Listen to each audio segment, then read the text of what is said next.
नमस्कार, आप देख रहे हैं डीडी बिहार का मॉर्निंग लाइव शो बिहार बिहान और मैं हूं आपकी होस्ट निहारिका। हमारे सभी दर्शकों का स्वागत कार्यक्रम बिहार बिहान में। पता है दर्शकों, संगीत जो हमारे मन को पंख लगा देता है, हमारी कल्पनाओं को उड़ान देता है, हमारे मन की भावनाओं को कभी शब्द देता है तो कभी दिल का हाल बयां कर देता है।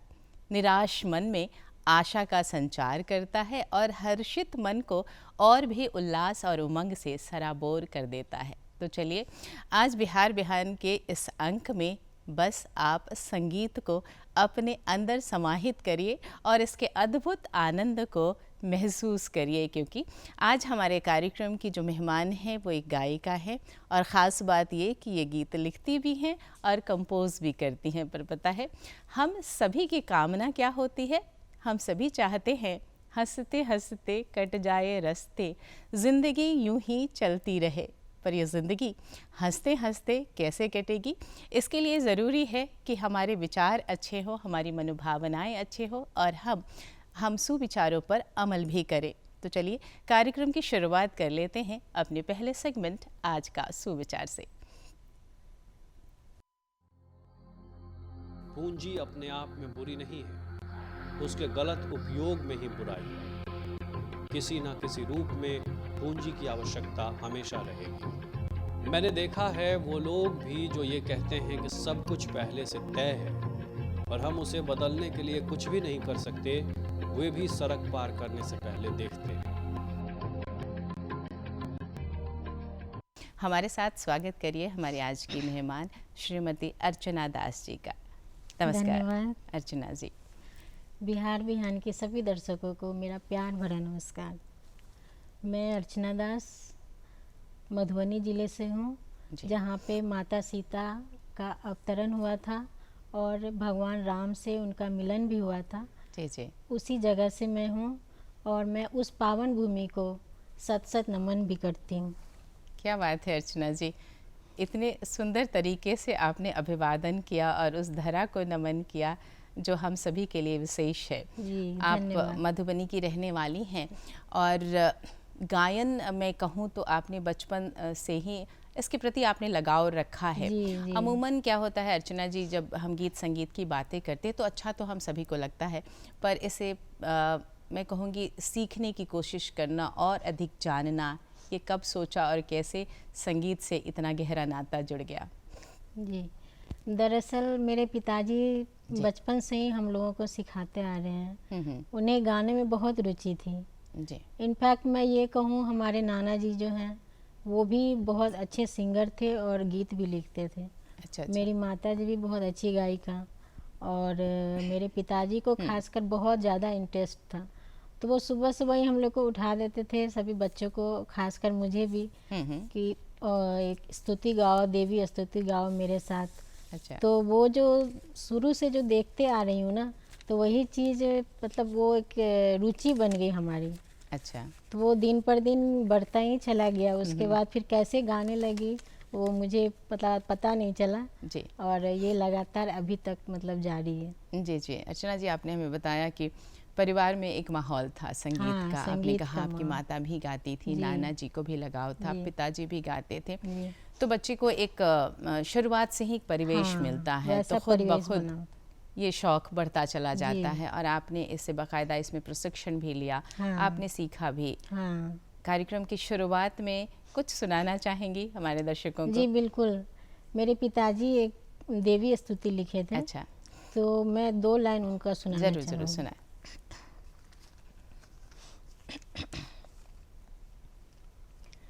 विश्वेश्वरी जगदीश्वरी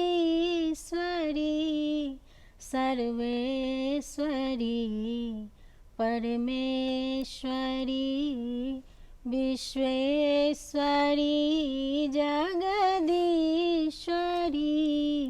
सर्वेश्वरी परमेश्वरी, ब्रह्मेश्वरी कमलेश्वरी माहेश्वरी ईश्वरेश्वरी ब्रह्मेश्वरी कमलेश्वरी माहेश्वरी ईश्वरेश्वरी विश्वेश्वरी जगदीश्वरी। अर्चना जी, हम बातें कर रहे थे आपके शुरुआती दिनों की, और आपने अपने पिता की लिखी हुई पंक्तियाँ भी हमें सुनाई।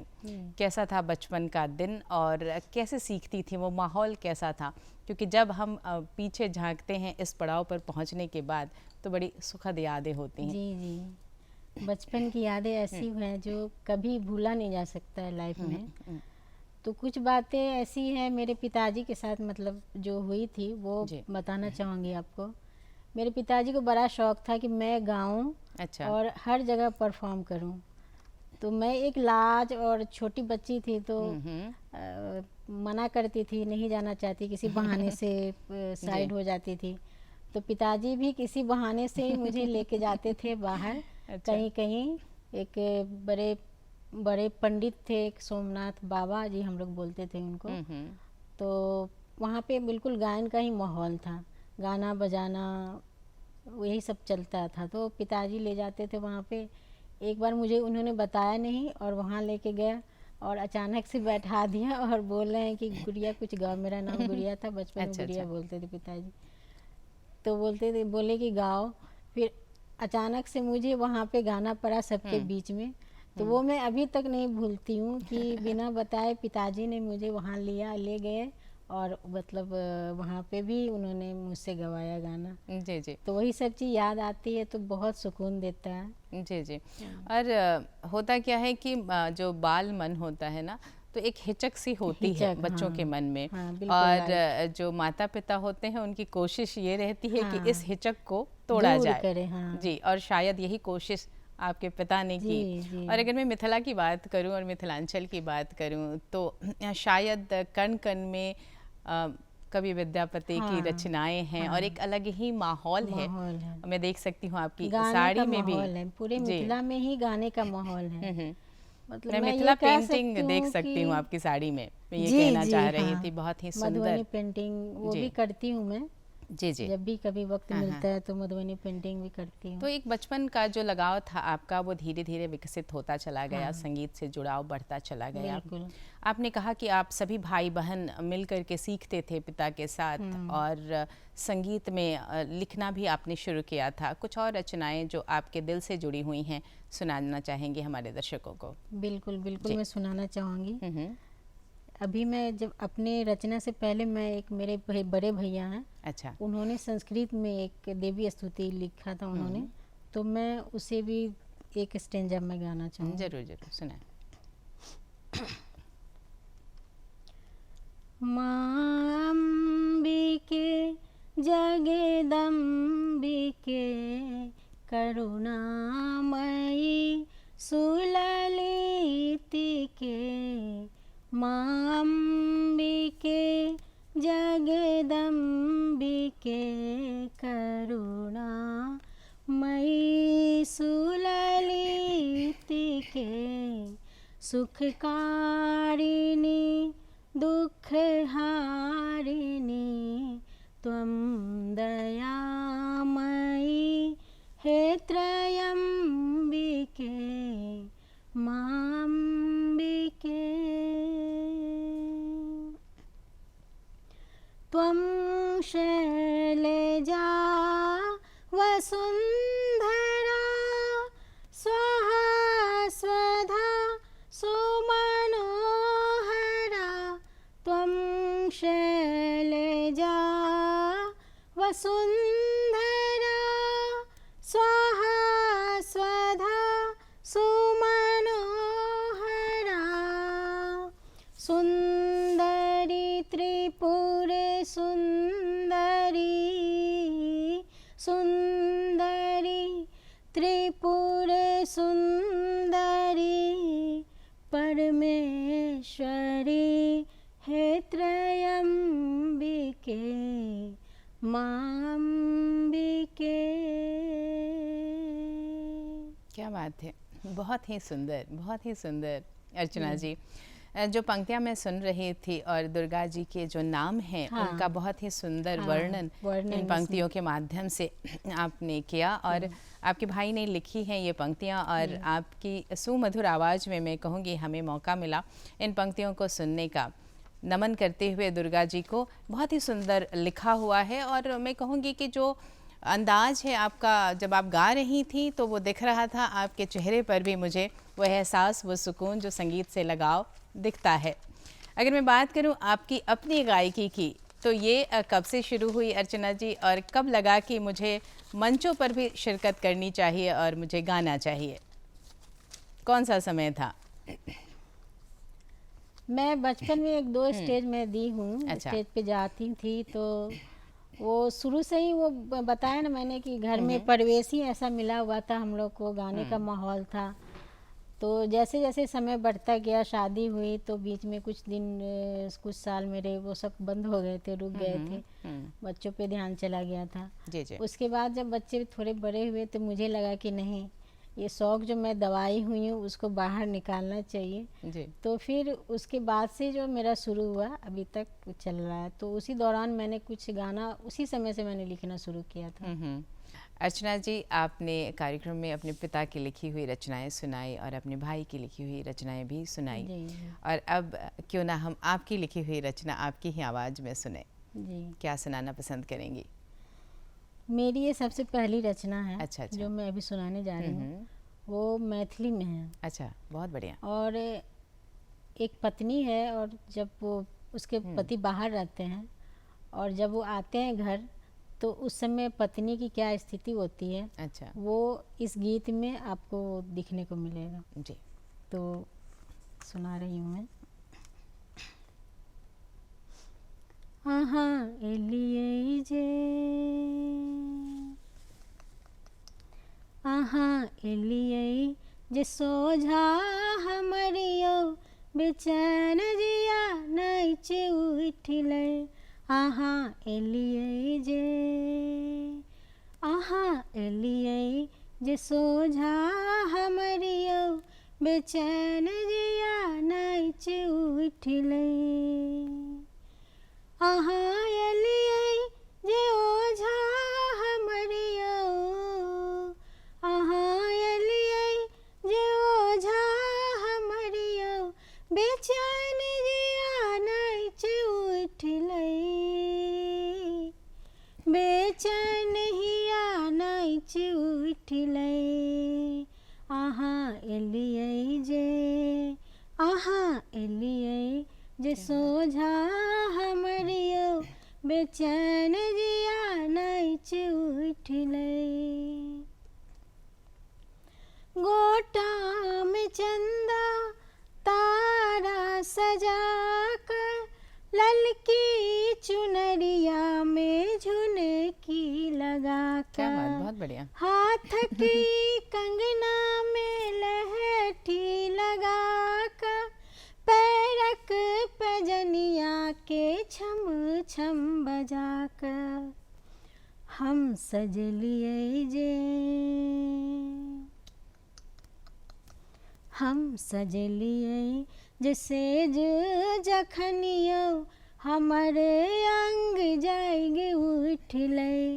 आहा एलिये जे, आहा एलिये जे सोझा हमरियो बेचैन जिया नाच उठिले।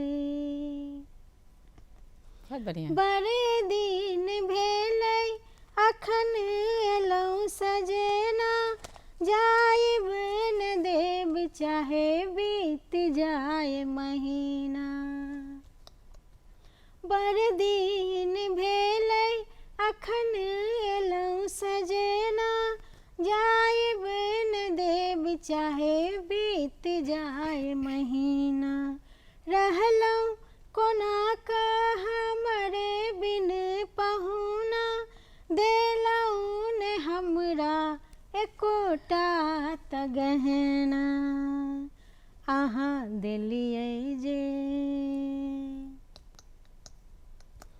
आहा देलिये जे प्रीतक फुहारा मयूर मन नाच उठलै, अहाँ एलियै जे सोझा हमर यौ, बेचैन जिया नाच उठलै। क्या बात है। सबसे खासियत मुझे ये लगी आपके गायकी में और आपकी इस रचना में, आपने मैथिली में लिखा है अर्चना जी। और जो बातें आप कह रही थी अपने गीत के माध्यम से, मुझे लगता है शायद यही स्थिति हर नारी की होती है जब उनके पति परदेश से वापस आते हैं, और जो मन की बातें हैं और जो जिस तरह से आपने कहा सजना संवरना, तैयार होना, और ये कहना कि आपके आने से मेरा मन खुशी से झूम उठा। बहुत ही सुंदर पंक्तियाँ। और जैसा कि मैंने कहा कि आपने मैथिली में लिखा है अर्चना जी, और ये बड़ी ज़रूरत भी है इन बोलियों में रचनाएं आएँ और इससे इनका साहित्य भी समृद्ध होता है। मैं आपसे ये जानना चाहूँगी अर्चना जी, कैसे सोचा कि मुझे मैथिली में लिखना चाहिए? अमूमन हम हिंदी में ज़्यादा देखते हैं, रचनाएं लिखा करते हैं, आपने मैथिली में लिखा, और जब आपने अपने पिता की रचना सुनाई, भाई की रचना सुनाई, वो संस्कृत में थी जी। कैसे सोचा मैथिली में लिखना है मुझे? दरअसल मैं मिथिला की हूँ जी, तो मुझे लगा कि जिस क्षेत्र से मैं जुड़ी हुई हूँ, जिस क्षेत्र की मैं हूँ, और मैथिली का बहुत ज़्यादा डेवलपमेंट नहीं हो रहा है, बहुत बढ़िया, तो इसलिए मुझे लगा कि मैथिली में लिख के अपने क्षेत्र का और अपने पावन मातृभूमि का नाम जो हो आगे बढ़ाऊं। जी जी। तो इस तरफ मेरा मैथिली की तरफ मेरा रुझान बढ़ता गया। जी जी। तो फिर उसके बाद में मैथिली में ही लिखने लगी। और ना ही सिर्फ आपने लिखा है अर्चना जी, जो पंक्तियाँ आपने लिखी हैं वो वाकई बेहद ही सुंदर हैं। और शायद इस तरह से बोली में मैथिली में लिखना, मैं समझती हूँ मैं जितनी भी तारीफ़ करूँ वो कम है अर्चना जी आज आपकी। और साथ ही अर्चना जी एक सवाल और भी मन में आ रहा है, आप चूँकि लिखती हैं इस बोली में, मैथिली में, और ज़रूरत है इन बोलियों को आगे बढ़ाने की, इनके साहित्य को, इनकी रचनाओं को समृद्ध करने की, क्या सुझाव देना चाहेंगी? क्या करना चाहिए हमें, और इस क्षेत्र में जो लिख रहे हैं, जो रचनाकार हैं, उनकी कोशिश कैसी होनी चाहिए अर्चना जी?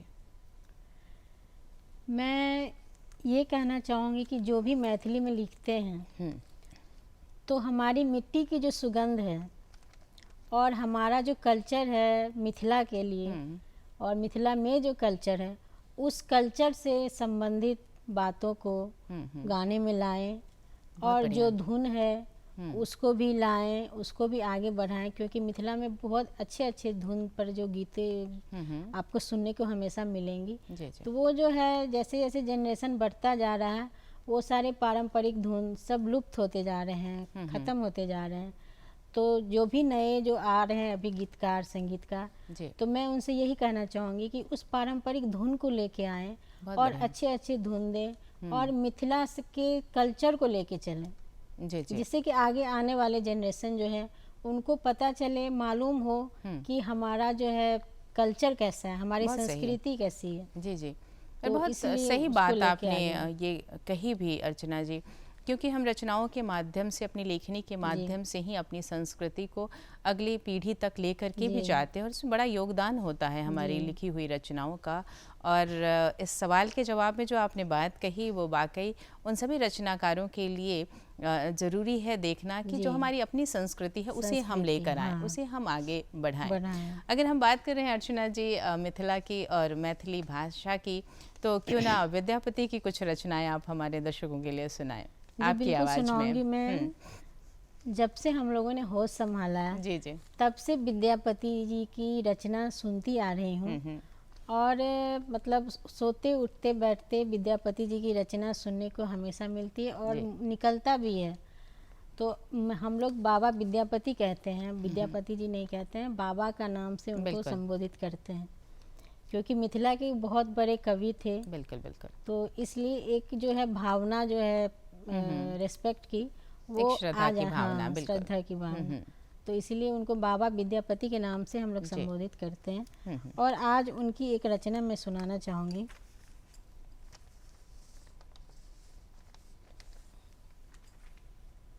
क्या पंक्तियाँ हैं? बड़ा अच्छा एक उनका है कि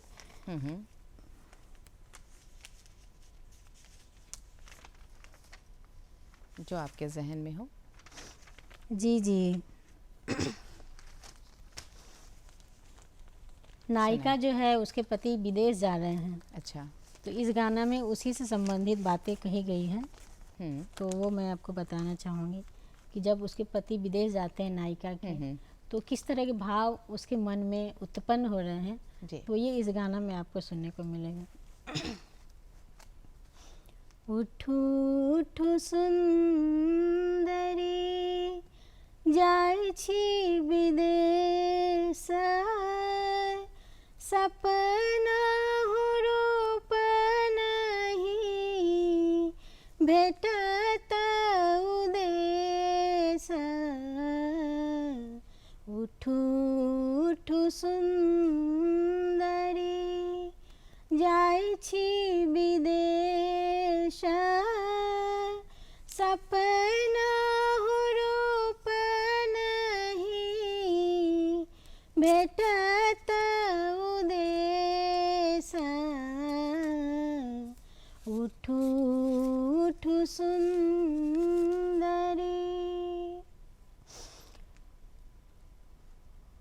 क्या बात है, बहुत ही सुंदर पंक्तियाँ, रचनाएं हमने सुनी भी। तो अमूमन ये होता है कि हम गाना गाते हैं, हम लिखते हैं, पर उसे आप कंपोज भी खुद ही करती हैं जी। कैसे ये शुरुआत होगी और कब लगा कि जो मैं लिखती हूँ उसे मैं कंपोज भी कर सकती हूँ? अपनी ये खासियत कैसे पता चली आपको? नहीं, जब मैं लिखने लगी तो उसके बाद मुझे मेरे मन में आया कि इसे खुद ही क्यों ना कंपोज करूँ, अपना सुर दूँ। अच्छा। तो फिर उसके बाद से ही ये शुरू हो गया। और एक्चुअल में होता क्या है कि संगीत का आप जानते हैं, क्लासिकल म्यूजिक जो है जी जी, उसका 12 सुर होता है।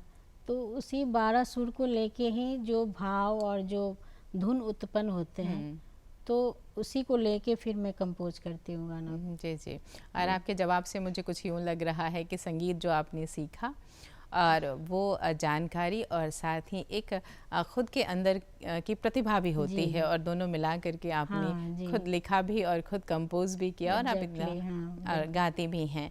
आपने हिंदी में भी गीत लिखे हैं, आपने मैथिली में गीत लिखा था, उसे हमें सुनाया। मैं चाहूँगी कि जो आपने हिंदी में भी गीत लिखा है उसे भी हमें ज़रूर सुनाएं। जी। एक मेरा जन्माष्टमी जब आने वाला था, अच्छा, तो उस समय मैंने भगवान कृष्ण पे एक गाना लिखा था। तो वो गाना मैं अभी आपको सुना रही हूँ। वो राधा रानी जब भगवान कृष्ण छोड़ के चले जाते हैं, तो राधा रानी के उनके वियोग में जो बता रही हैं वो इस गीत में बयां है, तो वही सुनाना चाहती हूँ। सुनाएं।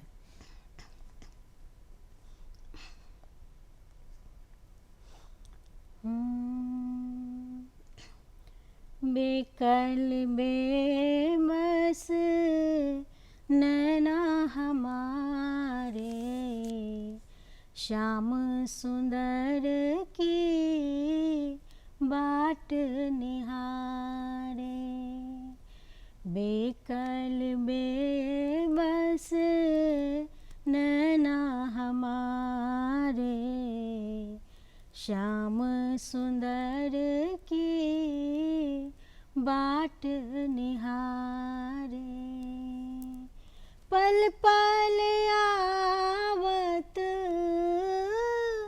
पल पल आवत याद तिहारे।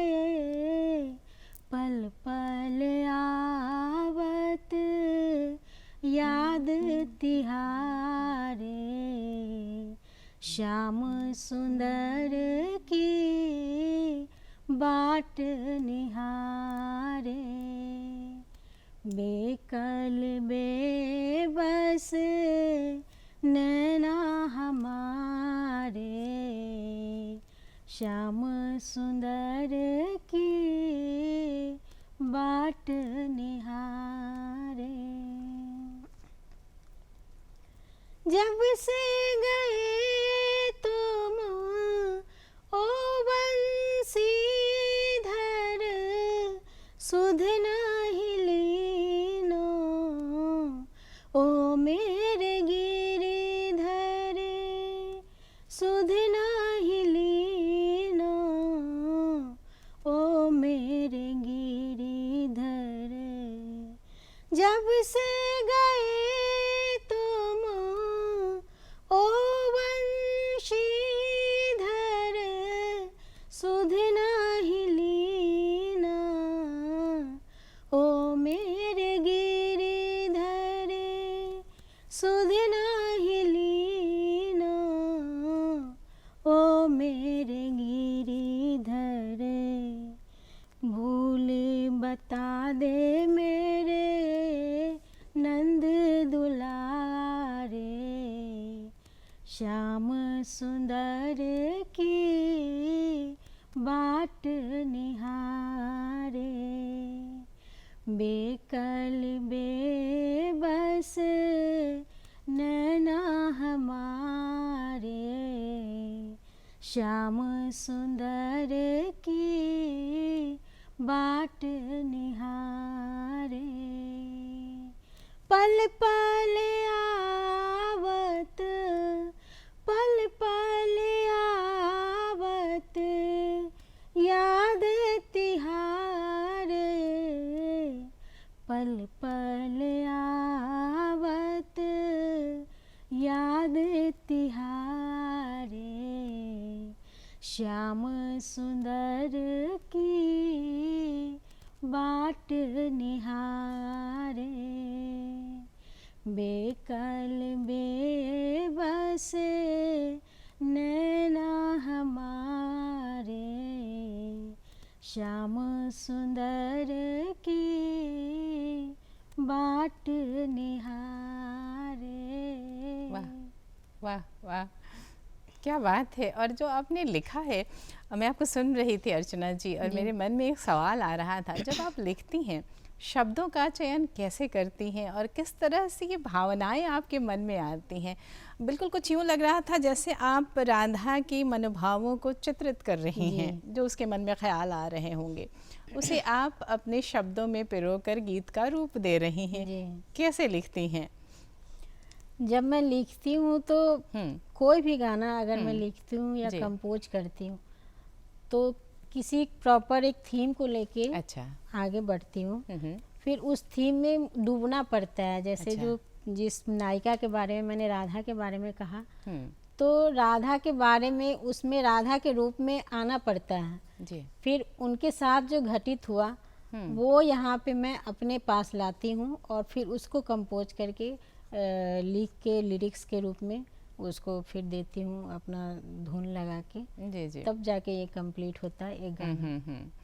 आप जब लिखती हैं तो कितना वक्त लग जाता है अर्चना जी? क्योंकि एक रचना को पूरा करने में मुझे नहीं कभी एक ही बार में लिखना पूरा हो जाता है या वक्त भी लगता है? बिल्कुल बिल्कुल।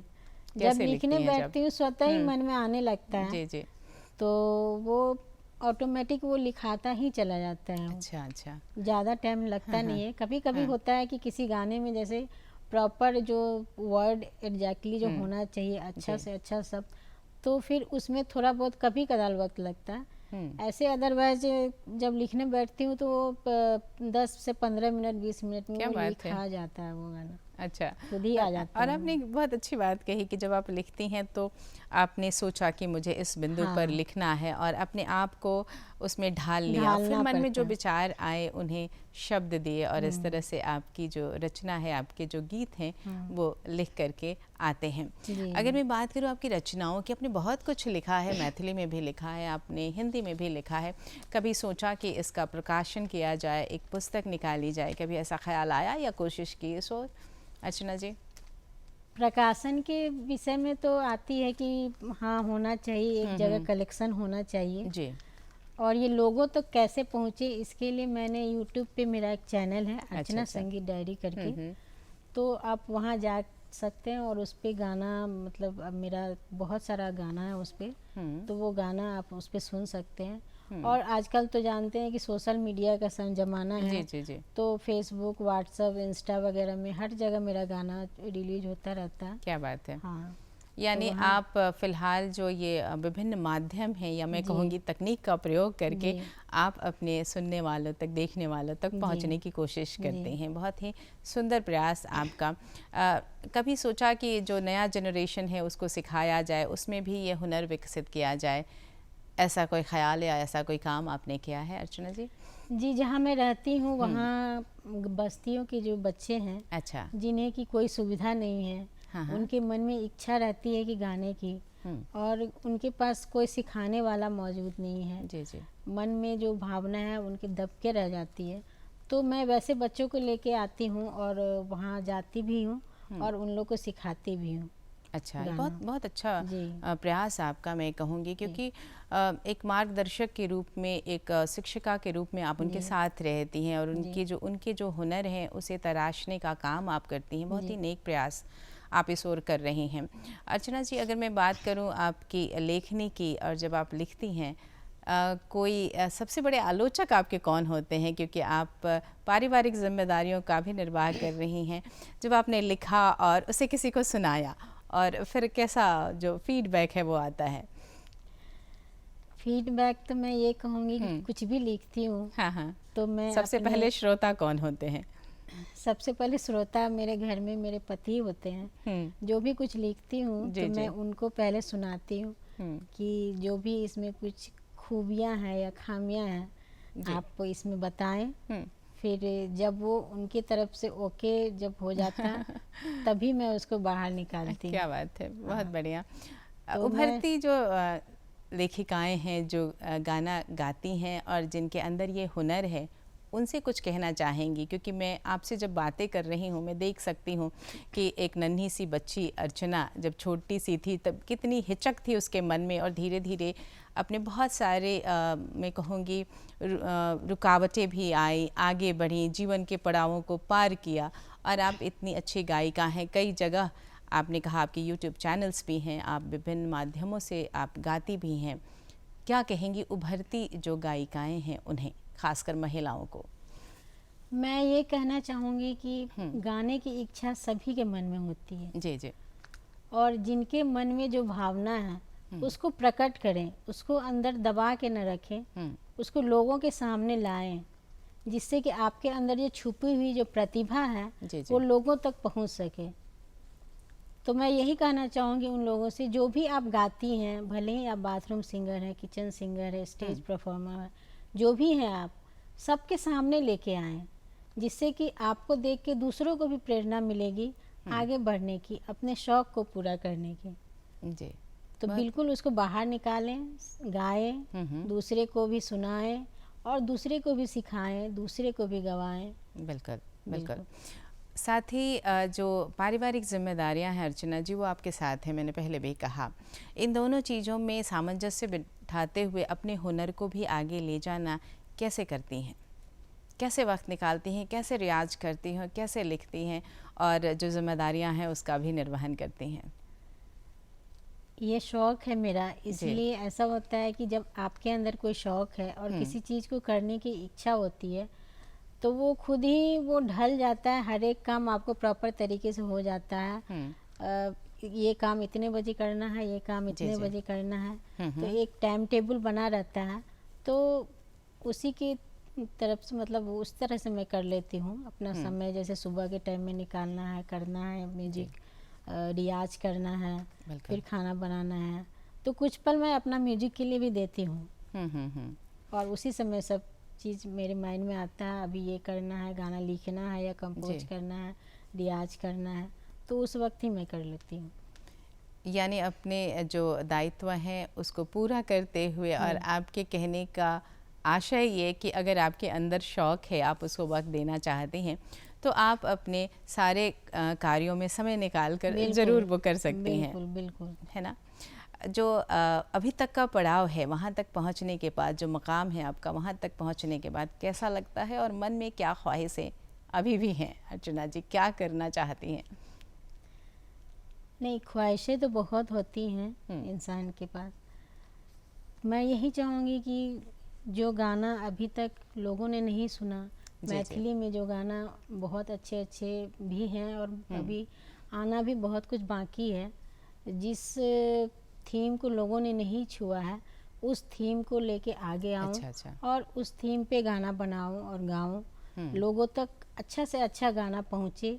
मैथिली में भी जैसे हिंदी में गाना पॉपुलर है, उसी तरह से मैथिली का भी गाना पॉपुलर हो और लोगों को पसंद आए, तो उस तरह के थीम को लेके मैं आगे आना चाहूँगी और उसमें अनवरत मेरा प्रयास जारी रहेगी। बहुत ही आपने जो शब्द कहे और आपने जो अपने दिल के ख्वाहिश कही, उसमें बहुत बड़ा अर्थ भी छिपा है और एक बहुत सुंदर कोशिश आपकी होगी अगर आप मैथिली को लेकर आगे बढ़ती हैं, उसमें रचनाएं लिखती हैं और आप एक बहुत अच्छी गायिका भी हैं, कंपोज़र भी हैं।